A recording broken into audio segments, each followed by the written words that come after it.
Hello বন্ধুরা, আজ তোমাদের জন্য আরো একটি রোমান্টিক ড্রামা নিয়ে এসেছি। ড্রামাটির নাম লাভ ডিজাইনার। এই ড্রামাতে একটা অনেক বড় ই-কমার্স কোম্পানির সিইওর সাথে একটা কিউট মেয়ের দেখা হয়। আর মেয়েটিও একজন ডিজাইনার ছিল। ছেলেটি তাকে প্রথম দেখাতেই ভালোবেসে ফেলে, কিন্তু মেয়েটির মন খুব খারাপভাবে ভাঙা ছিল, কারণ তার ফিয়ন্সি এইমাত্র তার সাথে চিট করেছে। তো দেখার বিষয় এটাই যে মেয়েটি কি এত তাড়াতাড়ি কাউকে লাইফ পার্টনার হিসেবে মেনে নিতে পারবে, নাকি আমাদের হ্যান্ডসাম হিরোকে দূরে ঠেলে দিবে। তো চলো আর দেরি না করে এক্সপ্লেনেশন শুরু করি। ড্রামার শুরুতেই ফিমেল লিড ফ্যাংকে দেখানো হয়, যার আজকে উইডিং ছিল। ফ্যাং ওর হবু হাজবেন্ডের সাথে খুবই খুশি ছিল, বাট ওদের এমন ইম্পর্টেন্ট সময়েও ওর হাজবেন্ডকে কে যেন বারবার ফোন করছিল, আর ওর হাজবেন্ডকে দেখেও অনেক নার্ভাস মনে হচ্ছিল। ফ্যাং বলে, তোমাকে কে ফোন দিচ্ছে? ওর হবু হাজবেন্ড বলে, আসলে আমার ম্যানেজার ফোন দিচ্ছে, তুমি ওয়েট করো, আমি তার সাথে কথা বলে আসছি। এরপর ওর হবু হাজবেন্ড তার প্রেমিকার কাছে ফোন করে। আসলে এই ছেলেটা ফ্যাংয়ের পিঠ পিছনে ওকে ধোকা দিচ্ছিল, যেটা ফ্যাং এতদিনেও বুঝতে পারেনি। ওর হবু হাজবেন্ড তার প্রেমিকাকে বলে, বারবার কেন ফোন দিচ্ছ, আমি একটা ইম্পর্টেন্ট মিটিংয়ে আছি। তো সে কোনো রকমে কথা শেষ করে যখনই পিছনে তাকায় তখনই ফ্যাংকে দেখতে পায়। ফ্যাং তার সব কথা শুনে ফেলেছিল, আর তখন সেখানে ওর হবু হাজবেন্ডের প্রেমিকা পিটিও চলে আসে। ফ্যাং বলে, তুমি কে? পিটি বলে, আমি ওর গার্লফ্রেন্ড। ফ্যাং বলে, গার্লফ্রেন্ড মানে? এইসব কথা শুনে ওর হবু হাজবেন্ড তো আমতা আমতা করতে থাকে, আর কোনো প্রশ্নেরই অ্যান্সার দিতে পারে না। ফ্যাং বুঝতে পারে ওর হবু হাজবেন্ড একটা চিটার, তাই সে ওকে থাপ্পড় মেরে বিয়ে না করেই সেখান থেকে চলে যায়। ফ্যাংয়ের মনটা খুবই খারাপভাবে ভেঙে গিয়েছিল। ও এতটাই কষ্ট পেয়েছিল যে ও কোথায় যাচ্ছে এটা না ভেবেই একটানা রাস্তা দিয়ে হাঁটতে থাকে, আর রাস্তাটাও অনেক নীরব ছিল। তো এরপর এন্ট্রি হয় আমাদের হিরোর, যে কিনা রোমান্টিক হিরোর স্টাইলে রাইড করে আসছিল। বাট হঠাৎ তার সামনে ফ্যাং চলে আসায় ওদের অ্যাক্সিডেন্ট হয়ে যায়। বাট সৌভাগ্যবশত কারোরই এমন গুরুতর আঘাত লাগে না। ফ্যাং তখন বলে ওঠে, স্যার আপনি কি ঠিক আছেন? আমাদের হিরো বলে, তোমার অ্যাক্সিডেন্টটা কি আমার গাড়ির সাথেই হতে হলো? আচ্ছা বলো তো, তুমি উইডিং ড্রেস পরেছো বিয়ে করার জন্য নাকি মরার জন্য? ফ্যাং বলে, তোমার কি মনে হয় আমি এখানে মরতে এসেছি? আর এসব নিয়ে ওদের ভিতর অনেক কথা কাটাকাটি হতে থাকে। তো আমাদের হিরো লি বলে, আমার গাড়িটা অনেক ভারী, তুমি আমাকে এটা তুলতে হেল্প করো। তো গাড়ি তোলার পর ফ্যাং আগে হাঁটতে থাকে, আর লি পিছনে গাড়ি নিয়ে আসতে থাকে। ফ্যাং বলে, আমাকে ফলো করার দরকার নেই, আমি এখানে মরতে আসিনি। লি বলে, আমি তোমাকে কেন ফলো করতে যাব? তোমার জন্যই তো আমার এই অবস্থা হয়েছে। হ্যালো বন্ধুরা, আইপিএল চলে এসেছে এবং ওয়ানএক্স থেকে অর্থ উপার্জনের একটি দুর্দান্ত সুযোগ রয়েছে। যদি আপনি এর ম্যাচগুলো অনুমান করেন তাহলে অনেক ভালো পুরস্কার পেতে পারেন। এই অ্যাপে আপনি সমস্ত লাইভ ম্যাচের ফলাফল এবং সেই ম্যাচ দেখতে পারবেন। খুব শীঘ্রই এপ্রিল 10 তারিখে টিম আরআর এবং টিম জিটি এর মধ্যে একটি উত্তেজনাপূর্ণ ম্যাচ হবে, এবং এই উপলক্ষে ওয়ানএক্স আপনাদের প্রথম জমার উপর 13,000 বিটিডি বোনাস পাওয়ার সুযোগ দিচ্ছে। বোনাস দাবি করুন, পিন করা মন্তব্যের লিঙ্কে ক্লিক করুন, আমার প্রচার কোড কেসি স্টোরি ব্যবহার করে নিবন্ধন করুন, অনুমান করুন এবং ওয়ানএক্স এর সাথে একসাথে জিতুন। বিজয়ী টাকা বিকাশ, নগদ, রকেটের মাধ্যমে উইথড্র করতে পারবেন। তাহলে আর দেরি কিসের? ওয়ানএক্স লিঙ্ক, প্রচার কোড বর্ণনা এবং মন্তব্যে পিন করা প্রচার কোড ব্যবহার করুন এবং আপনার প্রিয় দলকে সমর্থন করুন এবং নগদ পুরস্কার জিতুন। ফ্যাং তখন বলে, আমার অনেক ক্ষুধা পেয়েছে। লি বলে, আমি তোমাকে খাওয়াতে পারি, কিন্তু এর বদলে তোমাকে আমার গাড়িটা ঠেলতে হবে। ফ্যাং প্রথমে রাজি হয় না, বাট কোনো উপায় না পেয়ে অবশেষে ওকে গাড়িটা ঠেলতে হয়। এরপর ওরা একটা রেস্টুরেন্টে আসে, যেখানে ফ্যাং অনেক ড্রিঙ্ক করে আর মাতাল হয়ে বলতে থাকে, আমি আমার লাইফে অনেক সময় ওই চিটারটার পেছনে ওয়েস্ট করেছি, কিন্তু আমি কখনো ভাবিনি একদিন আমাকে এই দিন দেখতে হবে। আজ আমার নিজের কাছে খুবই অসহায় লাগছে। লি চুপ করে ওর এসব বকবক শুনতে থাকে। তো খাবার শেষ হওয়ার পর লি ভাবে, ওকে এভাবে একা রেখে যাওয়াটা আমার উচিত হবে না। ও তখন হোটেলে 2টা রুম বুক করতে আসে, আর জানতে পারে হোটেলে শুধুমাত্র একটা রুমই খালি আছে। লি তখন সেটাই বুক করে। এরপর ওরা দুজনে ওই রুমেই রাতটা কাটায়। লি ওর ম্যানেজারকে ফোন করে বলে, আমার 2টা ফোন আর একটা গাড়ি লাগবে, তুমি খালি এগুলো নিয়ে এই হোটেলে চলে এসো। এদিকে ফ্যাংয়ের ফিয়ন্সি পুলিশকে ফোন করে জানায়, আমার হবু ওয়াইফ মিসিং, আপনারা প্লিজ তাকে খুঁজে বের করুন। অন্যদিকে লি দেখতে পাই ফ্যাং নিজের উইডিং ড্রেস কেটে কুটে অনেক সুন্দর একটা ড্রেস বানিয়ে নিয়েছে। এর মানে ফ্যাং একজন ডিজাইনার হতে চাই, কিন্তু এখনো হতে পারিনি। এরপর ওরা বাসায় যাওয়ার জন্য বের হচ্ছিল, কিন্তু লিয়ের হাতে ব্যথা থাকার কারণে ও গাড়ি ড্রাইভ করতে পারে না। ফ্যাং তখন গাড়ি ড্রাইভ করতে থাকে, বাট পথেই পুলিশ ওর কাছে ড্রাইভিং লাইসেন্স চায়, যেটা ফ্যাংয়ের কাছে ছিল না। এই জন্য ওদেরকে পুলিশ স্টেশনে আসতে হয়। তখন খবর পেয়ে ফ্যাংয়ের ফিয়ন্সিও সেখানে আসে আর ওকে মানাতে থাকে। ফ্যাং বলে, তুমি কে? আমি তোমাকে চিনি না।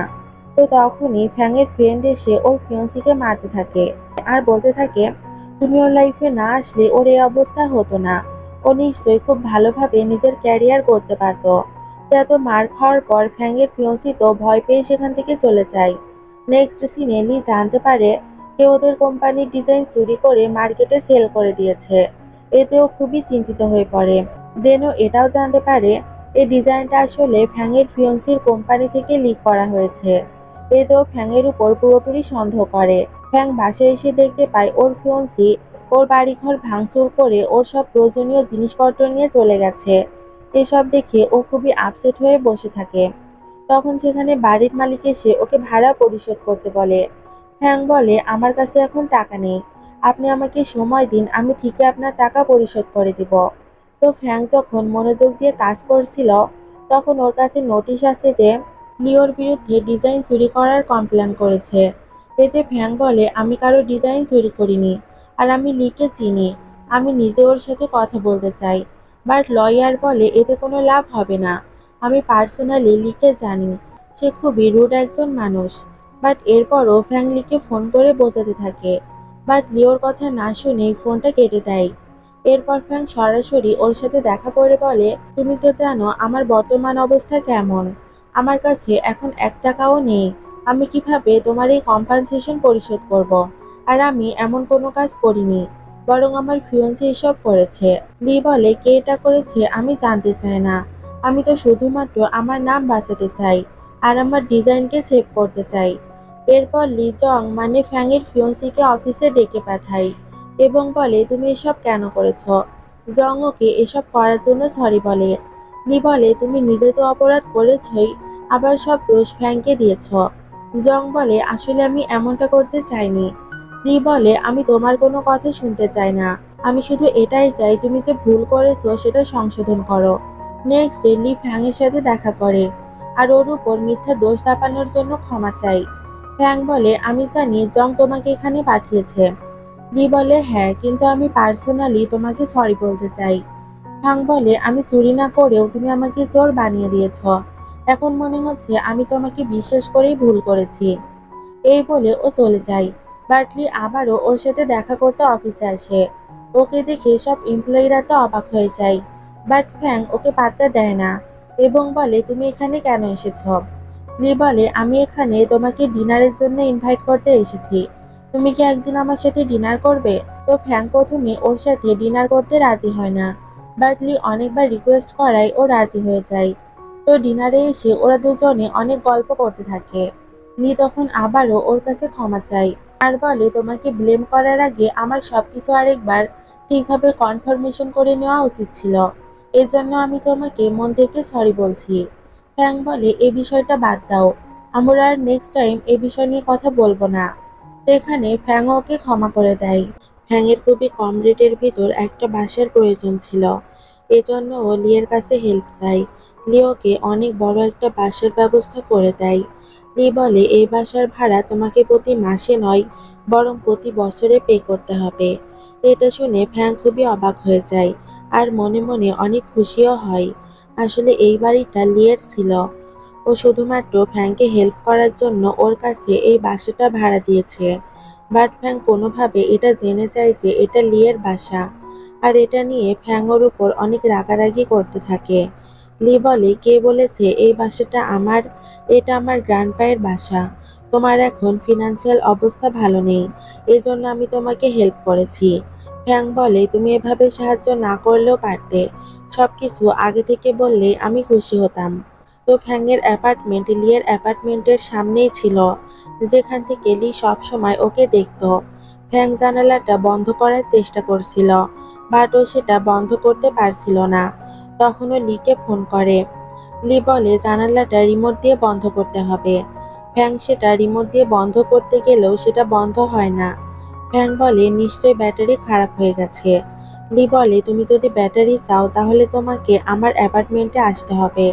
বাট ফ্যাং যেতে মানা করে দেয়। মর্নিংয়ে ফ্যাং জগিং করছিল, তখন সেখানে লি এসে ওকে গাড়িতে উঠতে বলে। ফ্যাং বলে আমি তো জগিং করতে এসেছি, তাহলে গাড়িতে কেন উঠবো? লি বলে এত রোদে তোমার স্কিন নষ্ট হয়ে যাবে, তাই প্লিজ গাড়িতে উঠে বসো। আর ওকে মানাতে মানাতে লিয়ের গাড়িটাই নষ্ট হয়ে যায়। ফ্যাং তখন ওকে টিজ করে বলে আগে নিজের গাড়ি ঠিক করো, তারপর অন্যকে মানাতে এসো। এরপর লি নিজেই গাড়ি থেকে নেমে ওর সাথে হাঁটতে থাকে। বাট তখন হঠাৎ বৃষ্টি শুরু হয়। দেন ওরা দুজন এক স্থানে আশ্রয় নেয়। ফ্যাংয়ের অনেক ঠান্ডা লাগছিল, এই জন্য লিওকে হাঁক করে। ফ্যাং বলে তুমি আমাকে কেন হাঁক করছো? লি বলে তোমার অনেক ঠান্ডা লাগছে এই জন্য, প্লিজ এটাকে খারাপভাবে নিও না। তো এরপর ইউনা নামের একটা মেয়ে এসে ফ্যাংকে হুমকি দিতে থাকে আর বলে তুমি লিয়ের থেকে দূরে থাকো, কারণ আমি ওকে লাইক করি। ফ্যাং বলে তুমি ভুল ভাবছো, আমরা দুজন তো শুধুমাত্র ভালো বন্ধু। ফ্যাং নিজের ডিজাইনার স্কিলকে ইমপ্রুভ করার জন্য লিয়ের সাথে কাজ করার ডিসিশন নেয়। লি বলে আমার কোম্পানিতে যেখানে ড্রেস তৈরি করা হয় সেখানে আমি কাউকে অ্যালাউ করি না, বাট তুমি চাইলে আমি তোমাকে অ্যালাউ করতে পারি। এরপর ফ্যাং লিয়ের কোম্পানির ড্রেসগুলো দেখে। তখন সেক্রেটারি বলে বস এখানে কাউকে আসতে দেয় না, বাট আপনাকে আসতে দিয়েছে, এর মানে আপনি নিশ্চয়ই স্পেশাল কেউ। তো কোম্পানি ভিজিট করা হয়ে গেলে লি বলে তোমার সবকিছু কেমন লেগেছে? ফ্যাং বলে অনেক ভালো, আমি এখন থেকে নিজেকে আরো ইমপ্রুভ করার চেষ্টা করব। তবে তুমি ওইখানে কেন আমাকে যেতে দিলে? তুমি নাকি সেখানে কাউকে অ্যালাউ করো না, আর আমি তো খুবই সাধারণ একটা মেয়ে। লি বলে তুমি মোটেও সাধারণ কেউ নও, তুমি আমার জন্য অনেক স্পেশাল। এরপর ফ্যাং বাসায় ওর এক ফ্রেন্ডকে নিয়ে আসে। এতে লিয়ের বোন বলে এটা নিশ্চয়ই ফ্যাংয়ের বয়ফ্রেন্ড। লি বলে না, ওর কোনো বয়ফ্রেন্ড নেই। এরপর ফ্যাং ওর ফ্রেন্ডের সাথে মিলে অনেক মনোযোগ দিয়ে কাজ করতে থাকে। তখন ওদের জন্য একটা ডিজাইন কম্পিটিশনের অফার আসে, সেখানে ওরা সবাই অংশগ্রহণ করে। তো ইউনা ফ্যাংকে চুজ করে আর বলে আমি তোমার শো দেখেছি, তুমি অনেক ভালো কাজ করো। আসলে ইউনা ফ্যাংকে সবার সামনে ইনসাল্ট করার জন্যই চুজ করেছিল। এরপর সে ওকে সবার সামনে অপমান করে। এতে ফ্যাং মানসিকভাবে অনেক ভেঙে পড়ে। তখন ওর ফ্রেন্ড ওকে বোঝায় তোমার এভাবে হাল ছেড়ে দেওয়াটা উচিত নয়, তুমি নিজের বেস্ট পারফরমেন্স দিবে আর আস্তে আস্তে সবার মনে জায়গা করে নিবে। এদিকে ইউনা লিয়ের সাথে দেখা করে আর বলে তুমি তো আগে আমার সাথে অনেক কথা বলতে, কিন্তু ফ্যাং আসার পর থেকে কেন জানি না আমাকে তুমি ইগনোর করছো। তোমার এটা রিয়েলাইজ করা উচিত যে আমি তোমার অনেক কেয়ার করি। লি বলে আমি তোমাকে ভালোভাবেই চিনি, তুমি মোটেও আমার কেয়ার করো না। এরপর জং ফ্যাং এর সাথে দেখা করে, তখন সেখানে ফায়ারওয়ার্ক হচ্ছিল। জং বলে তুমি এই ফায়ারওয়ার্কসের থেকেও অনেক বেশি সুন্দর, আমি তোমাকে ভালোবাসি। তবে ওই দিনের ঘটনার জন্য আমি তোমার কাছে ক্ষমা চাইছি, প্লিজ তুমি আমার কাছে ফিরে এসো। ফ্যাং তখন ওকে কোনো অ্যান্সার দেওয়ার আগেই লি এসে ওকে টান দিয়ে নিজের কাছে আনে আর ওকে কিস করতে থাকে। এসব দেখে জং রেগে সেখান থেকে চলে যায়। এরপর ওরা অ্যাপার্টমেন্টে এসে একে অপরকে দেখে ব্লাশ করতে থাকে। ওদের দুজনের এক্সপ্রেশন দেখে বোঝা যাচ্ছিল ওরা একে অপরের প্রেমে পড়ে গেছে। এরপর তো ওরা বেলকুনিতে দাঁড়িয়ে প্রতিদিনই একে অপরের সাথে ইশারায় কথা বলতো।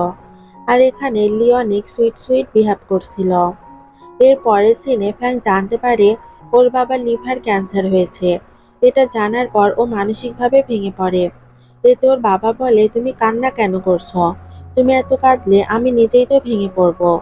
এরপর লি ফ্যাংকে মনের কথা বলতে আসে, কিন্তু ও কিছুতে ওকে প্রপোজ করতে পারছিল না। ফ্যাং বলে তুমি কি বলবে তাড়াতাড়ি বলো, আমাকে ঘুমাতে যেতে হবে। লি বলে কালকে তুমি কি করবে? ফ্যাং বলে কালকে আবার কি করব, কালকে কাজ করব। এই বলে ও চলে যায়। অনেকদিন এভাবে কাটার পর লিয়ের বোন লুলু বলে ভাইয়া তোমার দ্বারা কিছুই হবে না, তুমি যদি ফ্যাংকে প্রপোজ করতে না পারো তাহলে আমাকে বলো, আমি 1 সেকেন্ডেই এই কাজ করে দিব। লি বলে তুমি ছোট হয়ে আজকাল অনেক বড় বড় কথা বলছো। তখন বেলকুনিতে ফ্যাং আসে আর ওকে দেখে লিও নিজের বেলকুনিতে আসে।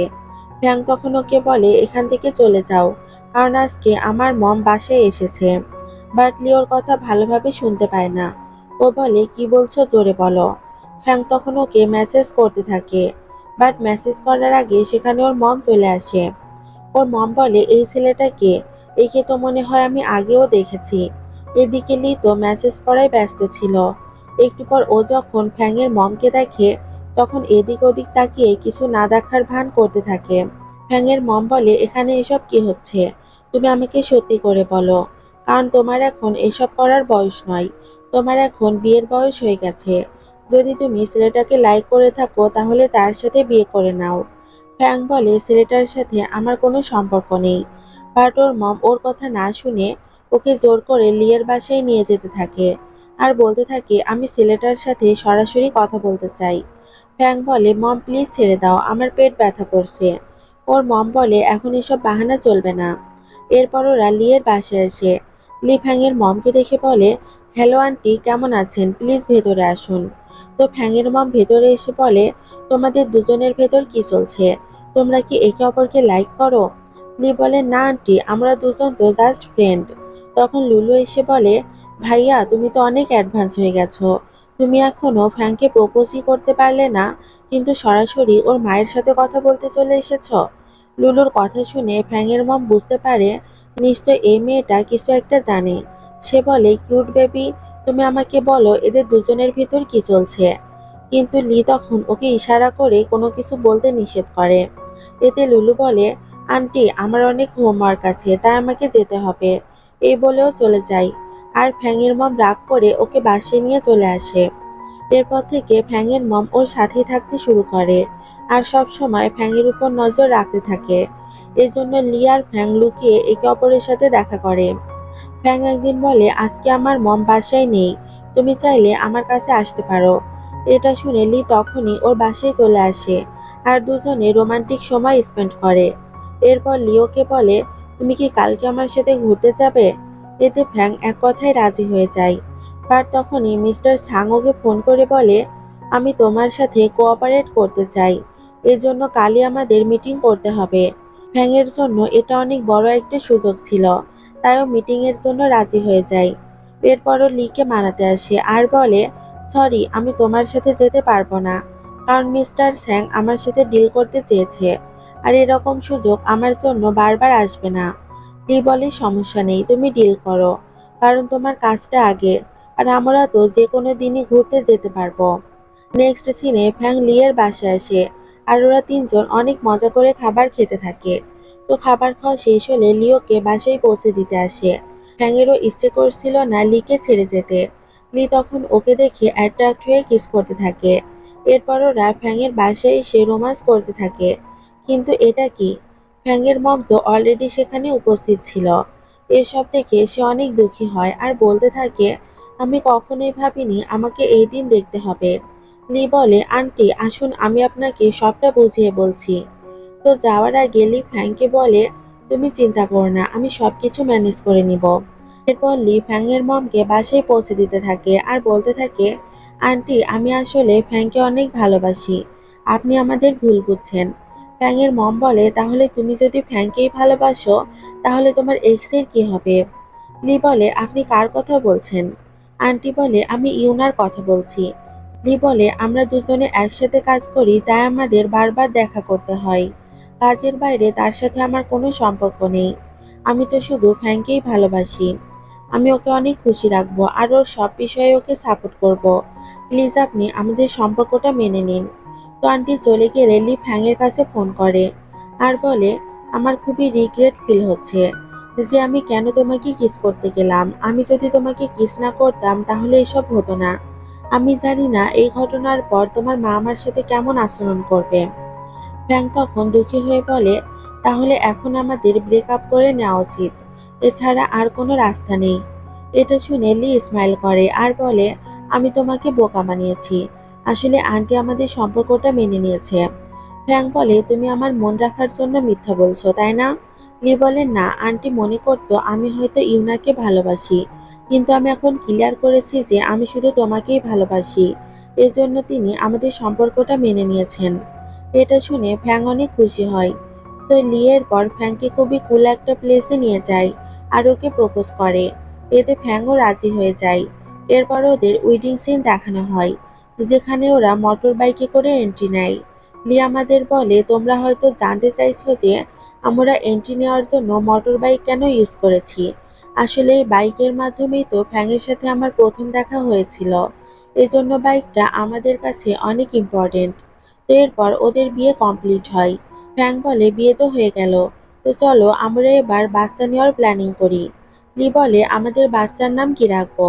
ফ্যাং বলে, আমি তো সেটা আগেই ভেবে রেখেছি। আমাদের বাচ্চার নাম হবে সং ইউজি।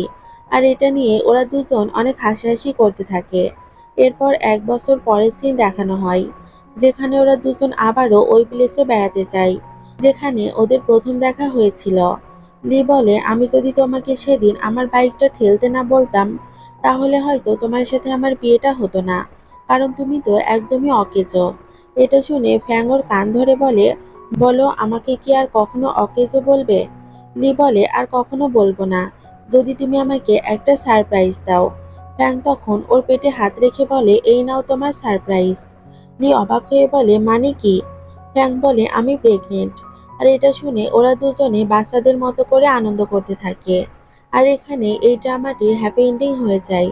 তো তোমাদের যদি ড্রামাটি ভালো লেগে থাকে তাহলে অবশ্যই লাইক কমেন্ট করে যাও। আজকের মতো আল্লাহ হাফেজ।